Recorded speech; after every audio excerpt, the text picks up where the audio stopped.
And now, for some analysis on all of this, we're going to turn to our panel. Susan Page is the Washington bureau chief for USA Today. Michael Gerson, columnist for the Washington Post. He was a speechwriter for President George W. Bush. David Ignatius is also a Washington Post columnist. Clarence Page is a columnist for the Chicago Tribune.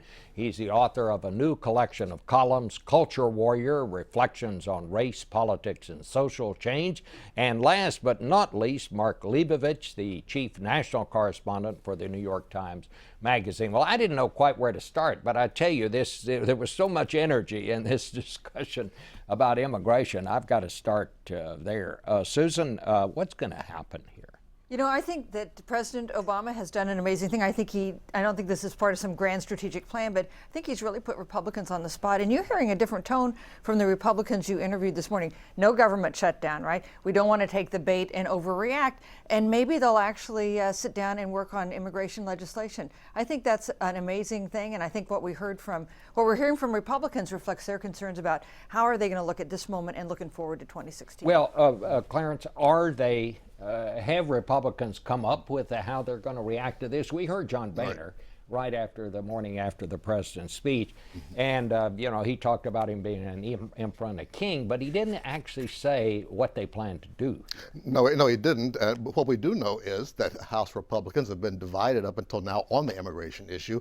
What President Obama has done, it really is to pull them together as he often does in their mutual disdain for him, and he's left a great opening for them because he has taken action on the parts of reform that Democrats like, which is bringing people out of the shadows and keeping families unified, and left the border security part, which Congressman Labrador just brought up, to the Republicans, which they will bring up now, and they will push back I predict, push back with legislation of their own, which calls for the stronger border security, et cetera, without disrupting too much the family unification and those types of issues that the Democrats really care about. Mark, you're kind of become an expert on hypocrisy in Washington. Wow! After you wrote that book called Our Town, and seeing beneath the surface, seeing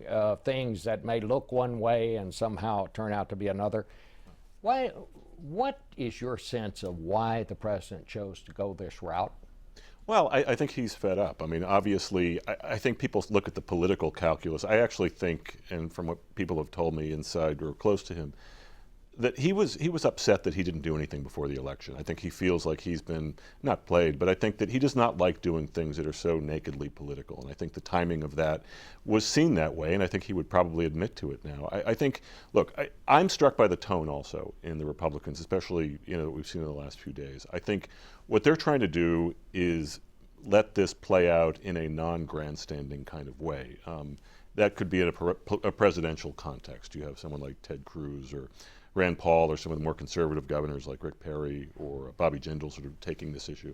But no, I mean, they have a strong legislative hand now, and I think that, I didn't think I'd say this a few months ago, but I actually think that something could actually work between the two parties at this point in a way that might not have before.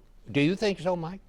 Yeah, I think we're seeing that the leadership now has some leverage. We had a conference that was controlled by people who were extreme in the past. Right now, the leaders are in charge of their strategy. They're trying to determine what they do. They don't want to do much in the midterm. They'd rather wait until they have both houses of Congress. They do have a continuing resolution. They're going to have to do something in order to prevent something worse from being proposed. So they're casting around what that's going to be. But I think there's every likelihood that that Republicans will come back and pass something, try to put the president on the spot.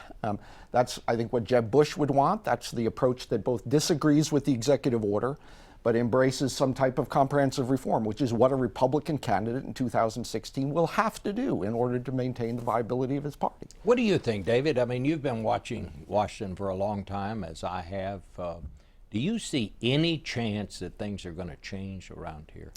I see a little more possibility of that after this morning's discussions. Like Susan, I was struck by the two Republicans that you talked to, each saying they want legislation and talking about the parameters of it. We have a system that's broken.